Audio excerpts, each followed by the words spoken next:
안녕하세요. 사랑하는 성도님, 영혼의 샘물 은혜의 자리에 오심을 환영하고 축복합니다. 영광의 주님이 우리와 함께 하십니다. 우리와 함께 하시는 주님을 찬양합니다. 기도합시다. 주님, 감사합니다. 오늘도 사순절의 은혜의 길을 걷게 하시니 감사합니다. 오늘도 주님의 말씀으로 걷기 원합니다. 주님의 말씀 안에 거하고 주님의 말씀 붙잡고 주님의 말씀 위에 세워지는 우리의 견고한 인생이 되게 하여 주시옵소서. 이 시간 주님의 말씀을 읽고 묵상할 때 성령님 오셔서 밝혀주시고 우리의 눈이 열려 보게 하시고 귀가 열려 듣게 하여 주옵소서. 마음을 열어 깨닫게 하옵소서.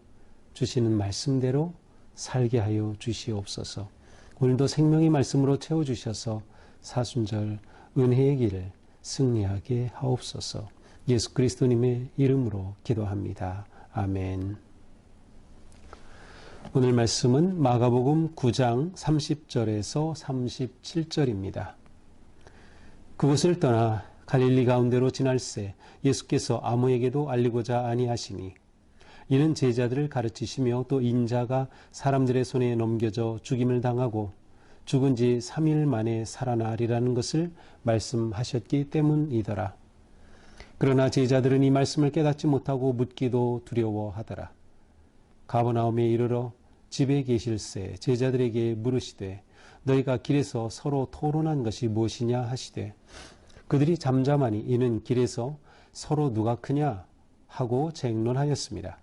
예수께서 앉으사 12제자를 불러서 이르시되 누구든지 접제가 되고자 하면 뭇 사람의 끝이 되며 뭇 사람을 섬기는 자가 되어야 하리라 하시고 어린아이 하나를 데려다가 그들 가운데 세우시고 안으시며 제자들에게 이르시되 누구든지 내 이름으로 이런 어린아이 하나를 영접하면 곧 나를 영접함이요 누구든지 나를 영접하면 나를 영접함이 아니요 나를 보내신 이를 영접함이니라. 아멘. 자, 이제 예수님과 제자들은 갈릴리 가운데로 지나가십니다. 하지만 아무에게도 알리지 아니하십니다. 자, 마가복음에서 특별히 예수님은 이렇게 자신을 계속 감추시려는 것을 우린 보아왔어요.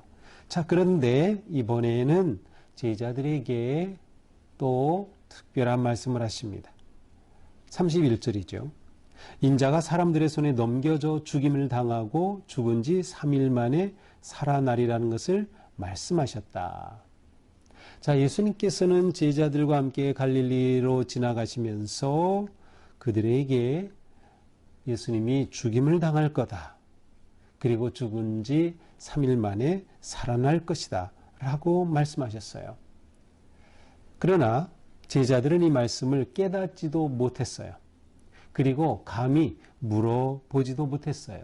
그것이 두려웠던 것이죠. 도대체 이게 무슨 말씀인가? 그런데 이것이 첫 번째가 아니에요. 사실은 우리가 보았던 8장 30절에도 이 말씀이 나와죠. 자, 여기 보니까 8장 30절에 자기의 일로 아무에게도 말하지 말라 경고하셨어요. 아무에게도. 그리고서는 예수님이 말씀하셔요. 31절에 보니까 인자가 많은 고난을 받을 것이다. 서기관들에게 버림받아 죽임을 당할 것이다. 사흘 만에 살아나야 할 것이다. 비로소 가르치셨어요. 자, 이렇게 8장에서 처음으로 말씀하셨고 그리고 오늘 본문 두 번째로 또 말씀하셔요. 그런데 이게 너무도 크고 놀라운 일이기 때문에 제자들은 깨닫지도 못해요. 그리고 예수님은 계속 이것을 그동안 비밀로 간직하셨던 거죠. 하지만 이제 조금씩 제자들에게 예수님의 이 죽음과 부활의 비밀을 말씀하기 시작하심을 볼 수 있습니다. 자, 예수님은 이렇게 죽으심과 또 부활을 말씀하셨는데 제자들은 지금 무엇을 합니까? 33절 가버나움에 이르러. 자, 이제 예수님의 일행은 가버나움에 이르렀습니다. 자, 우리는 앞에서 보면서 예수님이 벳세다 쪽으로 갔죠. 벳세다는 갈릴리 북쪽입니다. 그리고 주는 그리스도시라고 하는 그러한 놀라운 그러한 고백이 있었던 곳은 바로 빌립보 가이사랴 아주 북쪽이에요. 그리고 변화산, 만약 이것을 헐몬산으로 본다면 최북단이죠. 근데 예수님은 점점 내려오시면서 이제 어디까지 오셨어요? 가버나움까지 오셨어요. 자, 9장부터는 예수님의 그 동선이 예루살렘을 향하는 것이라 그랬어요. 그래서 이제 10장으로 가서 보면 실제로 예루살렘으로 가시는 길이라고 하는 표현이 나오기 시작합니다. 자, 이렇게 가버나움에 이르러서는 예수님이 집에 계시는데 제자들에게 묻습니다. 너희가 길에서 서로 토론한 게 무엇이냐?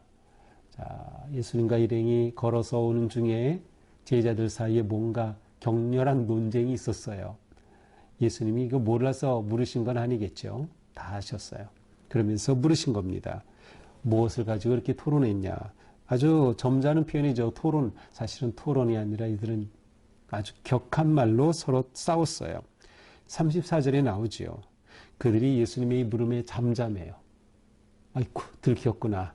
아이고, 주님 앞에 우리의 이런 모습을 보이다니. 그들은 부끄러움을 알았어요. 그래서 아무 말도 못하죠. 왜냐하면 길에서 그들이 다툰 것은 뭐였어요? 서로 누가 크냐 하고 쟁론하였습니다. 서로 누가 크냐 하고 쟁론했다. 아주 격하게 싸웠다는 거예요. 서로 누가 크냐 하고 쉽게 말하면 자리다툼 한 거죠.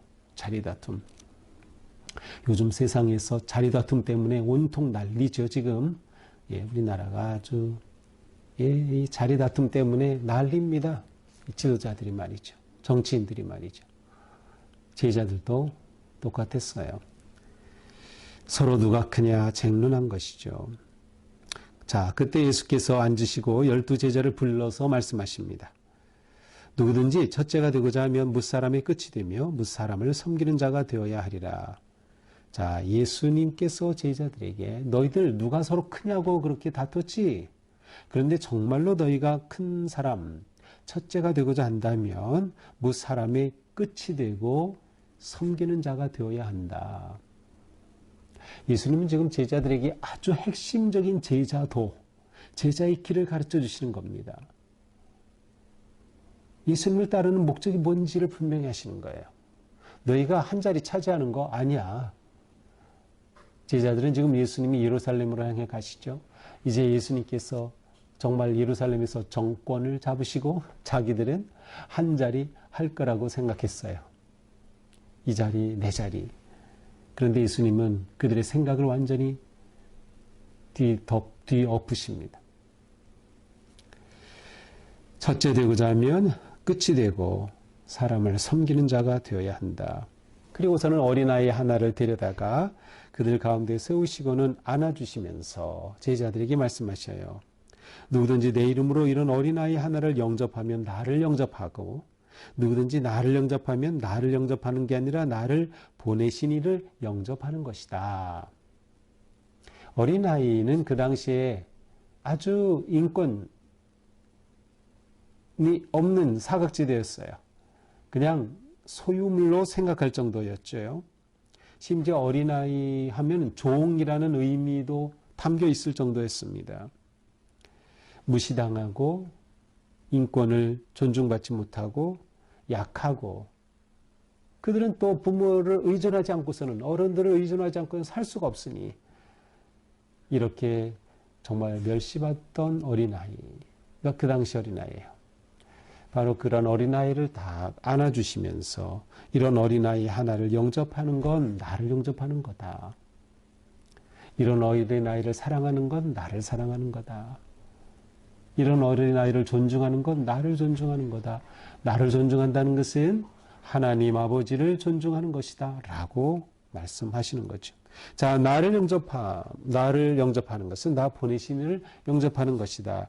요한복음 12장에도 똑같은 말씀이 나오죠. 요한복음 12장 44절에 이러한 말씀이 나옵니다. 예수께서 외쳐 이르시되 나를 믿는 자는 나를 믿는 것이 아니요 나를 보내신 이를 믿는 것이다. 그러니까 예수님에게 하는 것은 곧 하나님께 하는 것이다. 예수님은 곧 하나님의 아들이시고 하나님이시기 때문이죠. 자, 너무나도 중요한 말씀이 오늘 본문입니다. 자, 오늘 본문을 보면서 제자도의 핵심이 뭔가를 생각해 봤습니다. 제자도, 참된 제자의 길이 무엇일까? 그것은 한마디로 성공이 아니라 섬김이다 라는 겁니다. 참된 제자의 길은 성공이 아니라 섬김이다. 그러니까 우리가 예수님을 믿는 이유, 예수님을 믿는 목적은 내가 예수 믿고 성공하고 예수 믿고 번영하고 예수 믿고 잘되고가 아니라 중요한 것은 예수 믿고 섬기는 자가 되는 것이에요. 성공 아닌 섬김이다. 그러니까 예수님을 따름의 목적이 이것이야 하는 거죠. 근데 지금 제자들은 아직 그것을 모르는 것이에요. 그들은 영광을 얻기 위해서, 자리를 얻기 위해서, 또 높은 자리를 차지하기 위해서 지금 예수님을 따르는 셈이에요.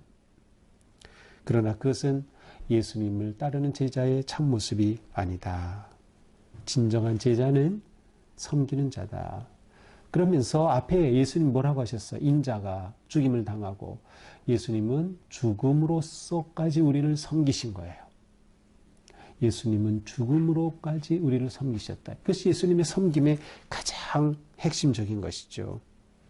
예수님은 우리를 섬기기 위해 하늘의 영광, 하늘의 권세 다 버리신 겁니다. 제자는 바로 이러한 예수님을 따르는 것이죠. 자, 진정한 제자는 또한 작은 자를 품고 사랑으로 맞아주는 겁니다. 예수님이 어린아이를 맞으셨듯이 진정한 제자는 그러한 삶을 사는 거예요. 이 세상에서 버림받은 자, 소외된 자, 가난한 자, 병든 자들을 보듬고 품어주고 안아주는 것이 제자의 삶이에요. 환대와 사랑의 삶이죠. 바로 이것이 십자가의 신비입니다. 예수님이 친히 상처받으셔서 상처받은 우리를 살리시고 치유하신 것처럼 우리가 또한 세상에서 그렇게 하는 것이죠. 자, 여기서 예수님이 보이신 아주 중요한 원리가 나와요. 우리가 사람을 사랑하고 이웃을 섬기고 사랑하는 것은 곧 주님을 향한 것이고 그렇게 주님을 사랑한 것이 곧 하나님을 사랑하는 것이다 라는 거죠. 자, 그러므로 하나님을 사랑하는 길은 무엇일까요? 사람을 사랑하는 겁니다. 하나님을 사랑하는 최고의 방법은 두 가지입니다. 하나는 하나님을 예배하는 것. 그것은 하나님을 사랑하는 최고예요. 또 하나는 이웃을 사랑하는 것. 이것이 하나님 사랑의 가장 중요한 핵심입니다. 바로 이 삶을 사는 게 제자입니다. 우리가 예수님의 제자라는 것은 이 길을 걷겠다는 거예요. 이 길을 주님이 원하시기에 우리가 이 길을 가겠다는 거예요. 그리고 주님과 함께 이 길을 가는 것이에요. 우리가 주님과 함께 갈 때 주님은 우리를 섬김과 사랑의 길로 이끌어 가시는 거죠. 그것에 순종하는 겁니다. 오늘도 말씀으로 우리를 가르쳐 주시고 우리를 그렇게 이끌어 가시는 거죠. 우리는 주님의 손잡고 그 길을 따라가자. 우리의 삶은 성공이 목적이 아니라 섬깁니다. 이웃 사랑이 하나님 사랑이다.